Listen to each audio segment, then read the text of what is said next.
زمانے بھر میں یہ قاعدہ ہے کہ جس کا کھانا اسی کا گانا۔ حضرت حکیم الامت فرماتے ہیں کہ زمانے بھر میں یہ قاعدہ ہے کہ جس کا کھانا اسی کا گانا، تو جن کا ہم کھا رہے ہیں انہی کے پھر گیت ہم گا رہے ہیں۔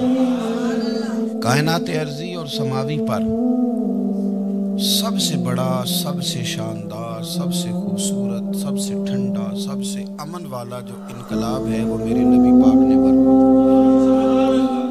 بڑی یہ کم نصیبی ہے کہ مسلمانوں میں فرقے بن گئے اور امت تقسیم ہو گئی اور تقسیم ہونے سے کمزور ہو گئی۔ لیکن افسوس کی بات یہ ہے کہ لوگ اس بات کو سمجھنے سے عاری ہیں کہ عید میلاد النبی صلی اللہ تعالیٰ علیہ وسلم تو امت اس بات کے شکر کے طور پہ مناتی ہے کہ اللہ نے ہمیں اپنے نبی کا غلام بنایا۔ آؤ میں تمہیں مسلم شریف پڑھ کے سناتا ہوں، اور راوی بھی وہ بندہ جو ہر وقت حضور کے قریب رہتے تھے، حضرت انس بن مالک رضی اللہ تعالیٰ۔ آپ فرماتے ہیں مجھے وہ دن بھولتا ہی نہیں، میں بھلا سکتا ہی نہیں جس دن میرے نبی پاک مکے سے ہجرت کر کے مدینہ طیبہ تشریف لائے۔ حضور اس دن کیا ہوا تھا؟ تو حضرت انس بن مالک فرماتے ہیں ساری بیبیاں چھتوں پہ چڑھ گئی، ساری عورتیں اپنے اپنے کام میں مصروف ہوتی ہیں، کوئی کسی وجہ سے چھت پہ چڑھ جائے تو چڑھ جائے، ساری کٹھی تب بھی چڑھتی ہیں جب گلی میں کچھ اور ہو، جب کوئی انوکھی بات۔ ساری بیبیاں چھتوں پہ چڑھ گئیں، بچے درختوں کے ساتھ چمٹ گئے، اور فرماتے ہیں کہ 70 کے قریب لوگ حضور کی سواری کے آگے تھے اور باقی سینکڑوں کی تعداد سے سواری کے پیچھے تھے، اور فرماتے ہیں یہ الگ منظر تھا۔ اور یہ مسلم شریف میں نعرہ موجود ہے، مسلم شریف میں یہ صحیح مسلم میں موجود ہے کہ جب حضور مدینے آ رہے تھے تو مدینے والے نعرہ لگاتے تھے یا محمدہ یا رسول اللہ، اور چلتے ہوئے لگا رہے تھے یا محمدہ یا رسول اللہ کا وہ نعرہ لگا رہے تھے۔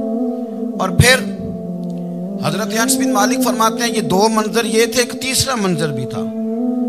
مدینہ شریف کے اندر کچھ قبیلے تھے، آج بھی ایسا ہونا نہیں چاہیے، یہ اسلام نہ صرف اس کو ناپسند کرتا ہے بلکہ اس کی تردید کرتا ہے۔ چھوٹی برادری بڑی برادری آج بھی تقسیم ہے، نہیں ہونی چاہیے۔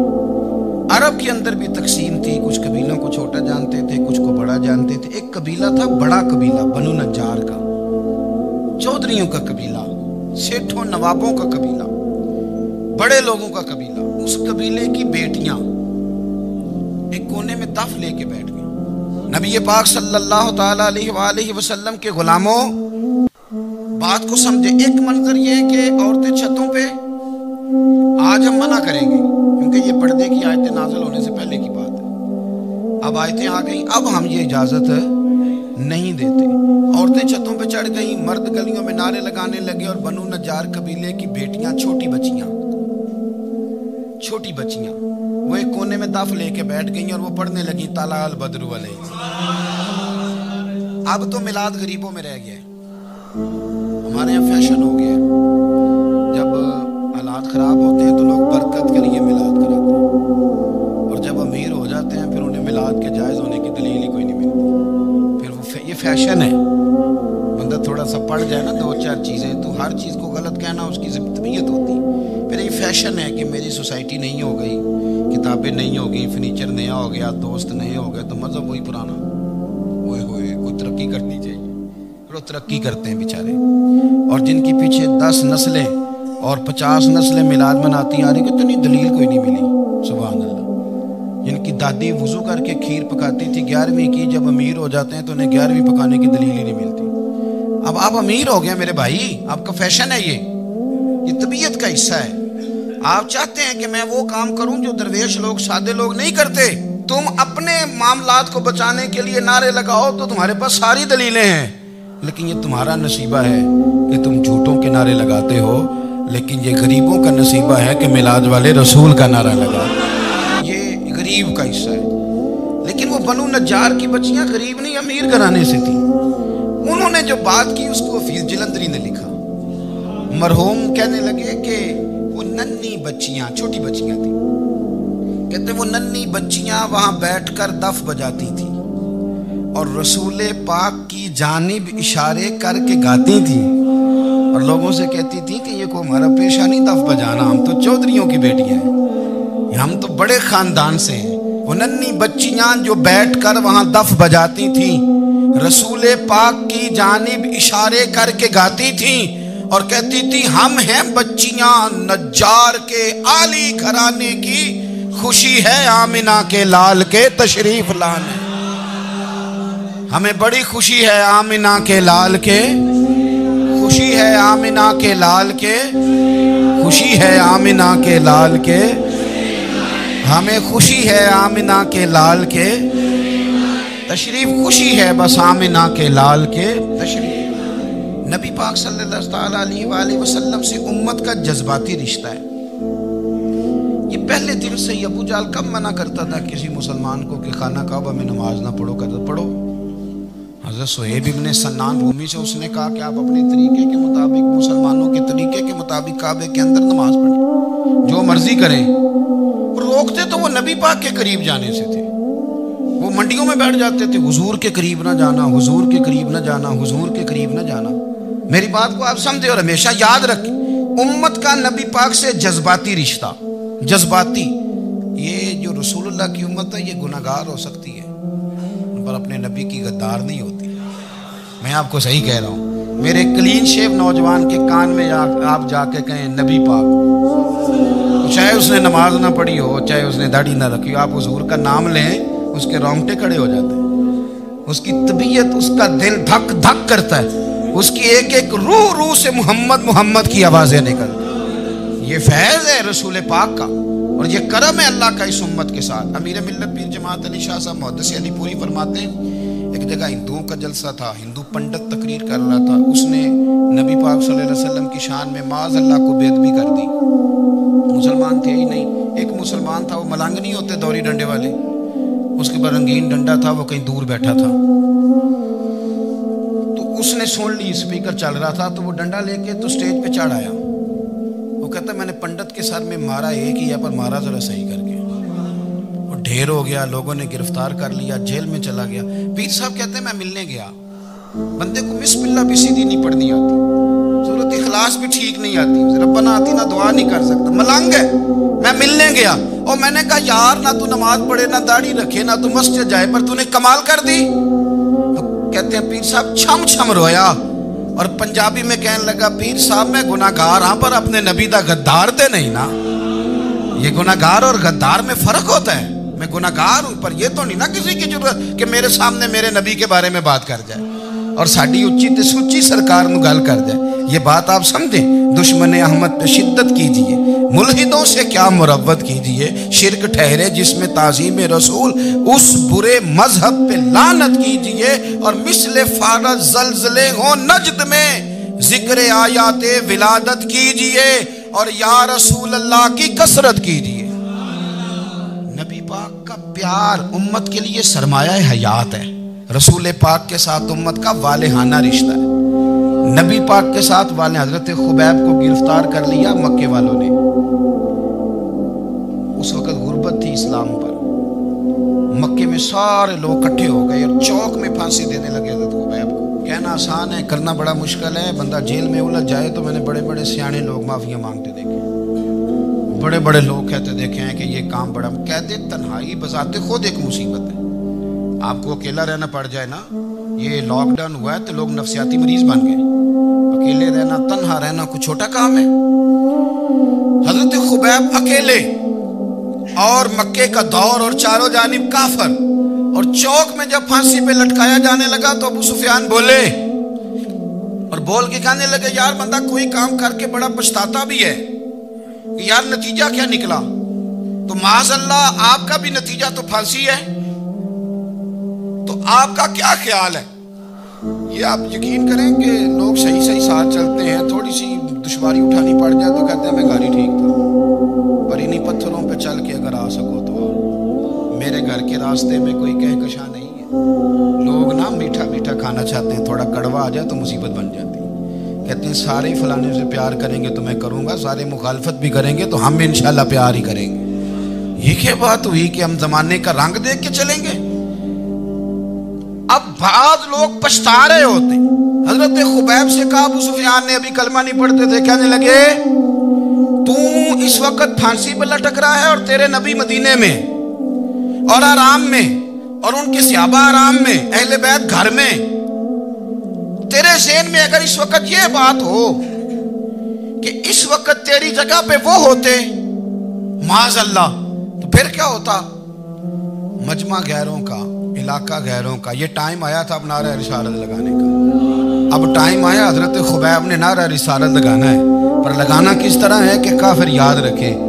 حضرت خبیب سے کہنے لگے اگر تیری جگہ حضور ہوتے تو پھر تیرا کیا خیال ہے معاذ اللہ؟ تو حضرت خبیب کہنے لگے تم ابھی بھی نہیں سمجھے؟ ٹھیک ہے میں مکے میں اکیلا ہوں، سارے لوگ مدینے میں ہیں، پر میں پچھتا نہیں رہا، میں تو فخر کر رہا ہوں، میں فخر کر رہا ہوں اس لیے کہ چوری کر کے جان نہیں دے رہا، مدینے والے کی عزت پہ جان دے رہا ہوں، میں فخر کر رہا ہوں۔ فرمایا سن، تو کہتے ہیں تیری جگہ حضور ہوتے اور تم انہیں یہاں معاذ اللہ پھانسی پہ لٹکاتے۔ فرمایا سن، میں تو یہ بھی پسند نہیں کرتا کہ میں گھر میں بیٹھا ہوں اور میرے نبی کو ہلکا سا کانٹا بھی چبھ جائے، ہمارا اپنے نبی سے محبت کا رشتہ ہے، ایک کانٹا بھی حضور کے قدم مبارک میں چبھے ہمیں برداشت۔ مجمع ان کا تھا، نعرے لگ رہے تھے، ہم نے مسلمان پکڑ لیا، لیکن حضرت خبیب نے اکیلے، اللہ کرے آپ کو میری بات کی سمجھ آئے، اللہ کرے آپ کو سمجھ آئے، اکیلے جب پھانسی کے تختے کے قریب نعرہ لگایا نا کہ میں تو کانٹا بھی نہیں چبھنے دوں گا اپنے نبی کو، اب سارے ہار گئے۔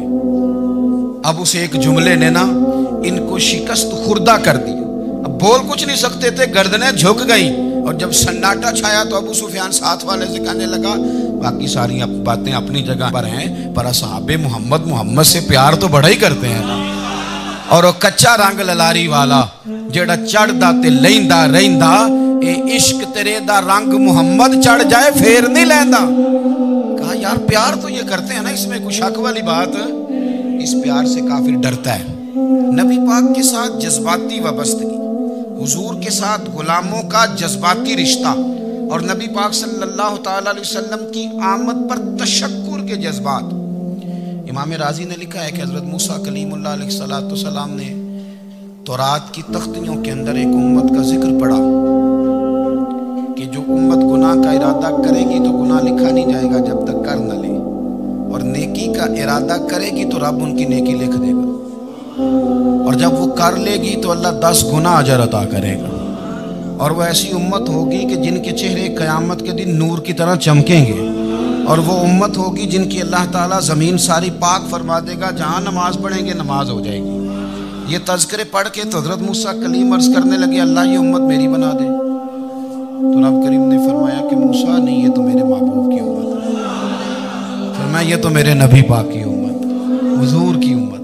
اللہ اکبر۔ حضرت موسیٰ معمولی آدمی نہیں، وہ جلیل القدر پیغمبر ہیں جن کا قرآن کے ہر سپارے میں تذکرہ ہے، کہیں واضح طور پہ کہیں اشارتاً، ہر پارے میں۔ اور حضرت موسیٰ اللہ کے وہ نبی ہیں جو رب سے ڈائریکٹ باتیں کریں کوہ طور۔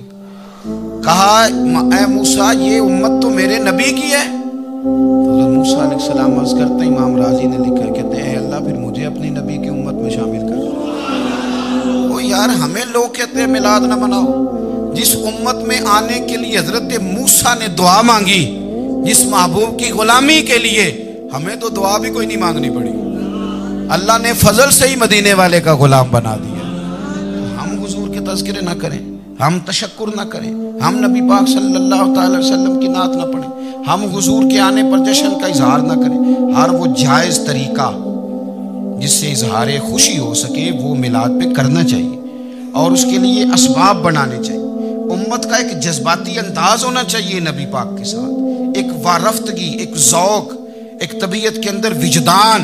نعرہ مطلب اس طرح نہ ہو کہ بس چل رہا ہے کام، میں نہیں ہوں قائل، میں کہتا ہوں پہلے تو کوئی لگائے نا، اور پھر نعرہ جب لگتا تھا نا تو مسلمانوں کے یہاں نعرہ لگتا تھا تو بڑے بڑے لوگ کانپ جاتے تھے۔ صوفیاء نے لکھا ہے کہ حضرت عمر نے جب کلمہ پڑھا نا تو 39 بندے کلمہ پڑھتے تھے، تو نبی پاک نے رات کو دعا مانگی، اے اللہ عمر کو مسلمان کر کے اسلام کو عزت دے۔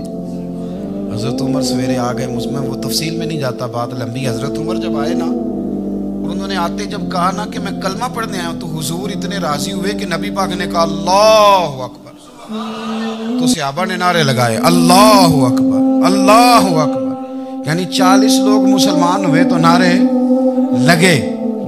ہمارے صوفیاء کہتے ہیں حضرت عمر کے آنے پر جب نعرے لگے تو بتاؤ کہ وہ تو نعرہ تکبیر لگا، نعرہ رسالت کیوں نہیں لگا؟ تو کہتے ہیں گویا ہمیں حضور نے یہ سمجھایا ہے، حضور کے اشاروں نے سمجھایا ہے کہ میں اب اپنے نعرے خود تو نہیں نہ لگاؤں گا، میں نے تو اللہ اکبر کہہ دیا، عمر آ گیا ہے، میرے نعرے لگاتا رہے گا، نعرے لگیں گے۔ حضرت عمر نے پہلے دن ہی کہا کہ حضور آپ سچے رسول ہیں تو چھپ چھپ کے نماز کیوں پڑھیں؟ شروع ہو گئے نعرے، حضور آپ سچے ہیں تو چھپ چھپ کے نماز کا کیا معنی ہو؟ تو حضور نے فرمایا تیرا کیا ارادہ ہے؟ کہ حضور سارے نہیں، ایک میں ایک امیر حمزہ، ایک لائن کے آگے وہ لگ جائے، ایک کے آگے میں لگ جاؤں، اور باقی مسلمان جتنے ہیں کل 40 تھے، پیچھے 18 19 بچیں گے، ایک لائن میں وہ ہو جائیں، ایک میں آگے ایک میں امیر حمزہ ہو، ایک میں ہوں، تو دیکھ لیتے ہیں یہ ہمیں نماز کیسے نہیں پڑھنے دیتے۔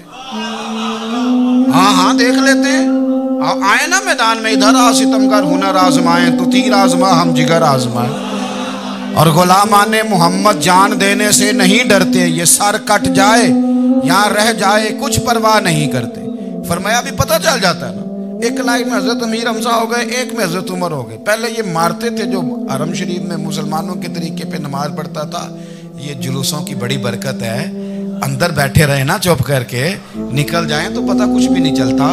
جب نکلتے ہیں نا لوگ کہتے ہیں جلوس کیا معنی ہے، تو میں بتاتا ہوں نا جلوس کا معنی کیا ہے۔ حضرت عمر نے باہر نکلے 2 لائنوں کا جلوس، لمبا بھی کوئی نہیں، بندے بھی 40، اور جناب فاروق اعظم باہر نکلے تو عمر کا نعرہ، عمر کا، حضرت عمر نے یوں کر کے آستینیں بازو کی چڑھا لی، اور اپنے گلے میں جو ان کے رومال تھا نا اس کو یوں سینے پہ باندھا، اور اس ہاتھ میں تلوار تھی تو یوں کر کے باہر لہرائی، کہنے لگے او مکے کے کافرو ادھر آؤ میرے سامنے، جس نے اپنی بیوی بیوہ کرانی ہو، جس نے بچے یتیم کرانے ہوں، وہ آئے میدان میں، مصطفیٰ کے غلام آج سڑکوں پہ نکل آئے میدان میں ہمارے سامنے ہمارا مقابلہ کرے، آئے نا میدان میں، ہم نکلے ہیں، اب ہم یہاں کعبے میں اعلانیہ نماز پڑھیں گے، ہم پڑھیں گے، طاقت ہے تو آؤ نا ہمارا مقابلہ کرو، آؤ۔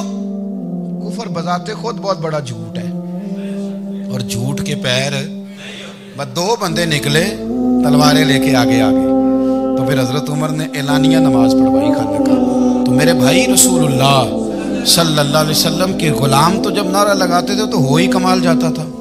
پھر بریلی کے امام بولے، کہنے لگے پیش حق مجدہ شفاعت کا سناتے جائیں، حضور قیامت کے دن آگے نا ہمارے آگے خوشخبری دیں گے، کہیں گے تم فکر نہ کرو، آ جاؤ میں تمہیں بخشواتا ہوں، میں تمہاری سفارش، آ جاؤ پیچھے۔ حضور نہ پیش حق مجدہ شفاعت کا سناتے جائیں گے۔ یقین کریں بریلی کے امام کو بھی بڑا ہی رنگ آتا ہے بیان کرنے کا، کہنے لگے آپ روتے جائیں گے، اللہ کو منانا ہے نا حضور نے، کہتے ہیں پیش حق مجدہ شفاعت کا سناتے جائیں گے، آپ روتے جائیں گے، پر ہم کو ہنساتے جائیں گے، باغ جنت میں محمد مسکراتے جائیں گے، پھول رحمت کے گریں گے ہم اٹھاتے جائیں گے، اور حشر میں ہوگا ہمارا داخلہ اس شان سے، ہم یا رسول اللہ کا نعرہ لگاتے جائیں، ہم یا رسول اللہ کا نعرہ۔